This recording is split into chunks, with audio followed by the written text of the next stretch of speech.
Bismillahirrahmanirrahim. Assalamualaikum warahmatullahi wabarakatuh.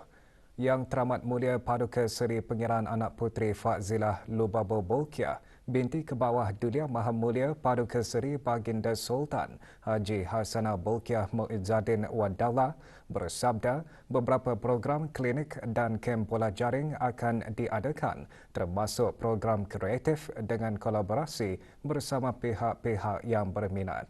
Yang teramat mulia Paduka Seri Pengiran Anak Puteri Fazilah Lubabo Bolkiah bersabda demikian ketika ditemui oleh RTB semasa kem bola jaring kemarin. Dalam sabda Yang Teramat Mulia selaku pemudah cara bagi Persatuan Bola Jaring Brunei Darussalam juga menzahirkan kegembiraan berikutan jumlah penyertaan yang sangat menggalakkan dalam kem tersebut. Well, we did this clinic and camp. Well, we created it so that we can introduce netball to young girls. Not only do we want to organize matches for them, but also to build their foundation by incorporating circuit training, ball drills, and also like fun games, It's so that they can get active and also have fun with it. We hope that we can build a larger community by, targeting the younger generation and introducing them to netball and also having quality programs for them so that they can reach their potential. I was shockingly happy to see how many participants came, and I'm just really thrilled that a lot are interested to join and to know about netball. So I was really happy. But not only am I happy with the participants, but also the volunteers who have come and just dedicated their time. I'm so happy and with BNA supporting us. So it's just been really overwhelming, and it's such a good thing, it's a happy thing. Kedua kem bola jaring pada peserta dibahagikan kepada 3 kumpulan umur, juga menyertai kem bola jaring bagi melatih para pemain cucunda ke bawah Dulia Maha Mulia Yang Amat Mulia Pengiran Anak Rahimah Sana'ul Bolkiah binti Pengiran Maharaja Setia Laila Diraja Sahibul Irsyad Pengiran Anak Haji Abdul Rahim. Kem bola jaring dianjurkan oleh Netcademy dengan kerjasama Persatuan Bola Jaring Negara Brunei Darussalam. Kem selama 3 hari itu diadakan di Dewan Serbaguna Kompleks Sukan Negara Hasanah Bolkiah Berakas.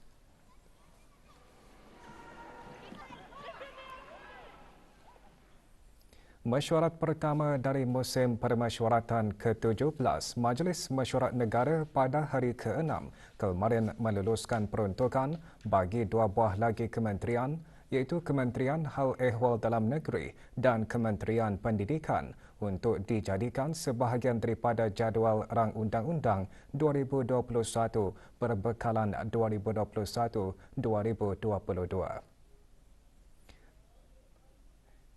Dewan pada sebelah pagi kemarin memulakan perbahasan mengenai pelbagai isu berkaitan Kementerian Hal Ehwal Dalam Negeri ketika menjawab isu kegagalan beberapa buah bangunan kerajaan dan swasta dalam mematuhi Perintah Keselamatan Kebakaran 2016 yang ditimbulkan oleh Yang Berhormat Arkitek Dayang Siti Rozai Merianti binti Datuk Seri Laila Jasa Awang Haji Abdul Rahman, Yang Berhormat Pihin Orang Kaya Seri Kerna Datuk Seri Setia Dr. Haji Awang Abu Bakar bin Haji Apong, Menteri Hal Ehwal Dalam Negeri, menjelaskan satu sesi perbincangan akan diadakan dengan pemilik bangunan yang berkenaan bagi memenuhi keperluan Perintah Keselamatan Kebakaran 2016.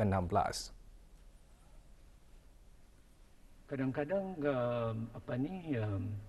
kesalahan-kesalahan itu nampak barangkali di mata awam, kesalahan kecil tetapi tidak memenuhi kriteria dari segi fire and safety order. Umpamanya hose rail, hose untuk digunakan bagi pemadam api. Ada kedapatan di sana di tempat itu diletakkanlah kotak-kotak yang boleh menghalang kelicinan penggunaan hose rail itu apabila digunakan semasa kecemasan. Jadi itu dengan sendirinya macam nampak kecil tetapi sebenarnya adalah menyalahi dari segi akta tersebut. Berhubung dengan isu bantuan kepada banduan-banduan yang keluar daripada penjara yang diajukan oleh Yang Berhormat Awang Haji Ramli bin Haji Lahid, Menteri Hal Ehwal Dalam Negeri menjelaskan sokongan moral diperlukan terutama kerjasama syarikat-syarikat untuk melatih para bantuan dengan kemahiran-kemahiran tertentu sekaligus memberi mereka peluang kembali ke pangkuan masyarakat. Dan Alhamdulillah, pada tahun lepas umpamanya, apa yang kita katakan sini Aftercare Association, mereka sudah menubuhkan persatuannya pada bulan Ogos 2020. Telah dapat membantu seramai 24 orang dan berjaya di orang ini, iaitu 6 daripadanya dapat berusaha sendiri dan selebihnya masih bekerja dengan syarikat-syarikat tertentu. Jadi kita berharap mereka ini akan dapat meneruskan usaha mereka ini, dan di sinilah kali kepentingan Ketani juga sebagai anggota masyarakat untuk memberikan sokongan kepada mereka ini. Mengenai usaha mengembangkan produk 1K1P di daerah Tutong yang dicadangkan oleh Yang Berhormat Awang Haji Abdul Wahab bin Apong, Menteri Hal Ehwal Dalam Negeri memuji usaha para pengusaha 1K1P yang ditempatkan di Tamu Mingguan, Kompleks Pasar Nega dan Tamu Tutong. Dan daripada maklumat yang saya perolehi, pendapatan daripada tamu hari Khamis ini adalah di antara 3 ke 4 ribu, yang bermakna bahawa secara puratanya pengusaha di sana tu mendapat pendapatan RM200 seminggu, dan jadi ini merupakan satu sumbangan yang baiklah dan harus dicontohi oleh daerah-daerah lain. Dan mereka juga saya lihat berusaha dalam menggalakkan belia ini membimbing saja, dan para belia itu sendiri membuat inisiatif mereka. Contoh yang saya paling tertarik ialah dengan tidak ada modal tidak ada modal, belia itu secara bekerjasama dengan seorang yang mendapat bantuan daripada MUIB. Ia diberi bantuan MUIB, perahu dan enjin untuk ia menangkap ikan dan sebagainya. Sebelum sidang mendengarkan pembentangan peruntukan Kementerian Pendidikan, Dewan meluluskan peruntukan Kementerian Hal Ehwal Dalam Negeri berjumlah RM132,352,620 dan dijadikan sebahagian daripada jadual Rang Undang-Undang 2021 Perbekalan 2021-2022. Yang Berhormat Datuk Seri Setia Awang Haji Hamzah bin Haji Sulaiman ketika membentangkan mukadimah fokus utama peruntukan Kementerian Pendidikan menggariskan kementerian tersebut akan meneruskan usahanya dalam memberikan pendidikan holistik bagi mencapai potensi sepenuhnya untuk semua. Menteri Pendidikan menjelaskan pelaburan dalam pendidikan terus menunjukkan hasil yang positif dengan hasil keputusan-keputusan peperiksaan awam di peringkat sekolah rendah dan menengah serta pelbagai pencapaian di peringkat pengajian tinggi. Pencapaian ini adalah berkat hasil usaha gigih para guru, pemimpin sekolah, ibu bapa dan seluruh warga Kementerian Pendidikan khususnya melalui pelaksanaan pelbagai inisiatif strategik pendidikan rendah dan menengah. Di samping itu, peningkatan pembangunan profesional para guru di setiap kluster pendidikan dalam beberapa tahun kebelakangan ini adalah bukti betapa para guru amat peka akan kualiti pengajaran mereka, di mana hasilnya telah dapat kita lihat melalui prestasi para pelajar yang kian meningkat dalam peperiksaan-peperiksaan awam, peringkat kebangsaan dan antarabangsa. Menteri Pendidikan juga mengongsikan beberapa inisiatif yang akan dilaksanakan pada tahun kewangan 2021-2022, antaranya di bawah objektif strategi utama Pelan Strategi Kementerian Pendidikan 2018-2022, khususnya dalam mentransformasikan sumber tenaga manusia yang ada ke arah budaya berasaskan prestasi. Pertama, usaha untuk meningkatkan kemahiran dan kapasiti melalui pembangunan profesional, tenaga pengajar, pegawai dan kaki tangan di bawah Kementerian Pendidikan yang terbahagi kepada 3 bahagian, iaitu 1. Program perkembangan profesional bagi pemimpin-pemimpin sekolah dan tenaga pengajar. 2. Program meningkatkan kemahiran dan tahap kompetensi pegawai-pegawai B2 ke atas, bukan tenaga pengajar di Kementerian Pendidikan.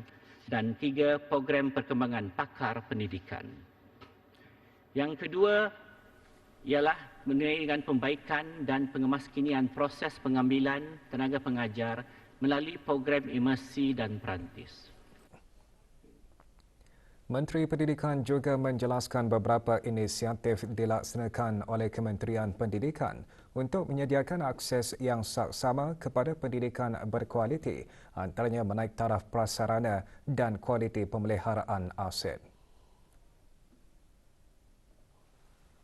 Pertama, mempertingkatkan kualiti pemeliharaan aset di institusi-institusi pendidikan, termasuk di institusi-institusi pengajian tinggi dengan menaik taraf bangunan dan pelaksanaan pemeliharaan komprehensif melalui projek facility management. Kedua, pemeliharaan dan penaik tarafan prasarana rangkaian bagi sekolah-sekolah dan jabatan-jabatan. Ketiga, penyewaan komputer bagi penuntut-penuntut yang kurang berkemampuan untuk membantu dalam pembelajaran secara dalam talian. Keempat, menambah baik perkhidmatan pengangkutan bas sewa khas dan bot temuai. Kelima, meneruskan pelaksanaan rancangan permakanan sekolah, program harapan dan program anak harapan. Keenam, penyemakan semula kurikulum mata pelajaran teras seperti bahasa Inggeris dan matematik dengan piawaian atau standard yang sedia ada. Ketujuh, memperkemaskini dan mewujudkan kurikulum bagi literasi kewangan di peringkat rendah, menengah dan dewasa dan kurikulum literasi digital. Dan kelapan, mengemaskini dan memantau program dokongan pembelajaran atau learning support program bagi pelajar-pelajar yang memerlukan. Pelbagai isu berkaitan Kementerian Pendidikan dibangkitkan apabila sidang disambung pada sebelah petang. Antara isu yang menjadi tumpuan Dewan, keberkesanan program harapan yang dikemukakan oleh Yang Berhormat Pangeran Haji Ali bin Pangeran Maun. Bagi menjawab persoalan tersebut, Menteri Pendidikan memberikan ulasan lanjut.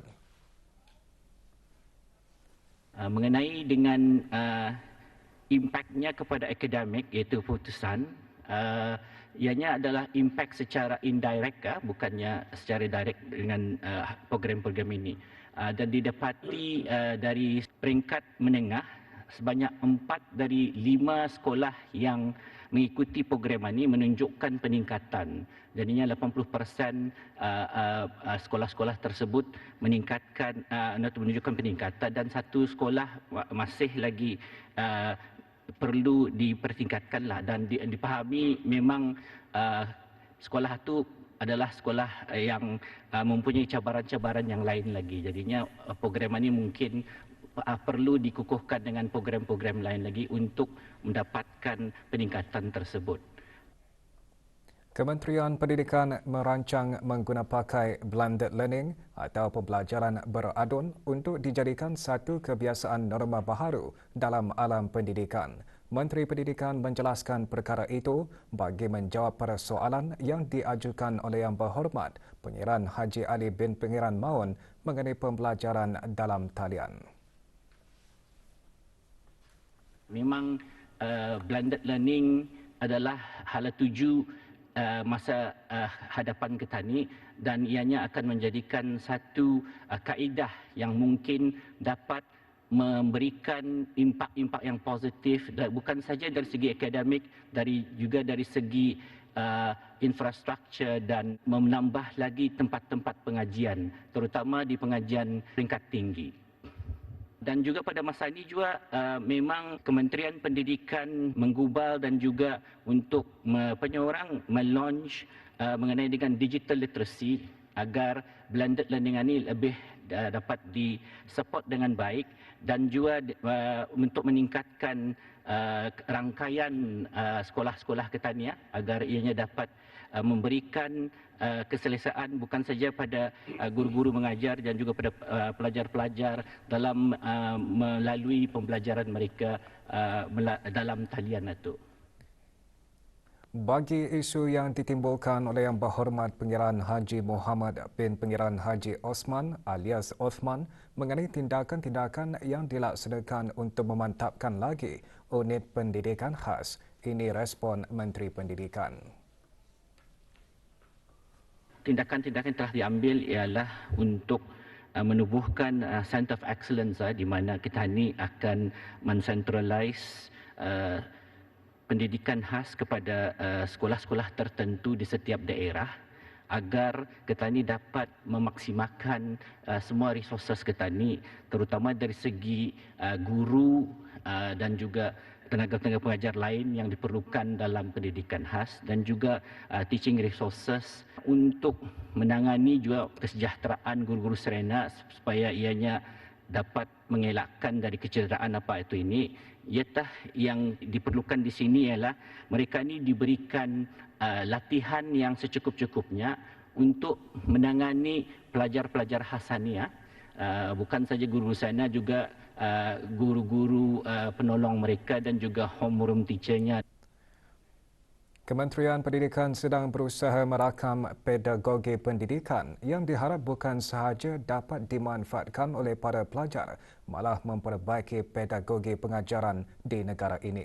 Menteri Pendidikan menjelaskan perkara tersebut bagi menjawab soalan yang diajukan oleh Yang Berhormat Awang Haji Tahamid bin Haji Nudin. Ini matlamat besar Kementerian Pendidikan masa ini dan sebab itu di masa ini ada kemudahan-kemudahan rakaman diberikan kepada 9 buah sekolah di mana diharapkan mereka akan dapat merakam dari tahun 1 hingga ke tahun 13 dan mana-mana guru yang didapati sesuai untuk membuat rakaman itu akan diberikan keutamaan. Kepakaran tenaga kerja luar masih diperlukan untuk memberi reputasi antarabangsa kepada institusi pengajian tinggi dalam negara. Menteri Pendidikan memberi pencerahan tersebut bagi menjawab persoalan yang ditimbulkan oleh Yang Berhormat Awang Naim bin Haji Khamis mengenai isu pegawai berkontrak seperti jawatan pensyarah di beberapa institusi tinggi termasuk Universiti Brunei Darussalam UPD.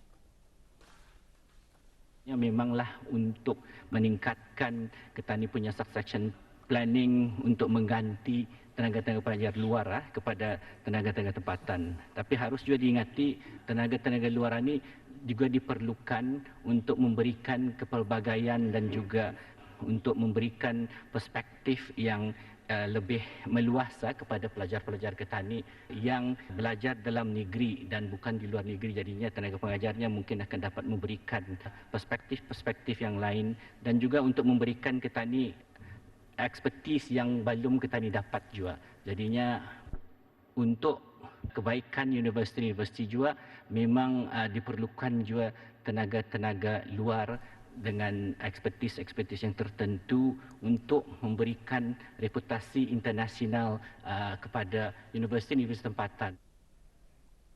Sidang disambung lagi petang ini pukul 2.30 petang. 2 kes import baharu jangkitan COVID-19 dicatatkan kemarin dalam siaran akhbar Kementerian Kesihatan mengenai situasi terkini jangkitan COVID-19 di negara Brunei Darussalam melaporkan 14 kes aktif masih dirawat di Pusat Pengasingan Kebangsaan dan 1 kes sembuh. Kes 204 ialah seorang lelaki berumur 34 tahun, manakala kes 205 ialah seorang lelaki berumur 43 tahun yang mana kedua-duanya tiba ke negara ini dari Indonesia pada 7 Mac 2021. Pengesanan kontak bagi kedua-dua kes tersebut masih kiat dijalankan. Semua kes yang sedang dirawat di Pusat Pengasingan Kebangsaan dalam keadaan yang baik. Sementara itu, jumlah keseluruhan kes jangkitan di negara ini 205, manakala jumlah keseluruhan kes sembuh adalah 188.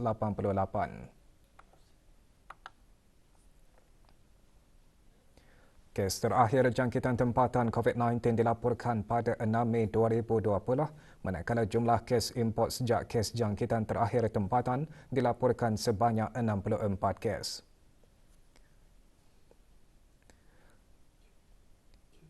...625 orang sedang menjalani pengasingan diri mandatori, 15,197 orang menamatkan pengasingan diri mandatori sejak Mac 2020. Manakala 282 sampel ujian virus SARS-CoV-2 telah dilaksanakan, menjadikan jumlah keseluruhan ujian makmal yang dijalankan sejak Januari 2020 kepada 111,740 ujian.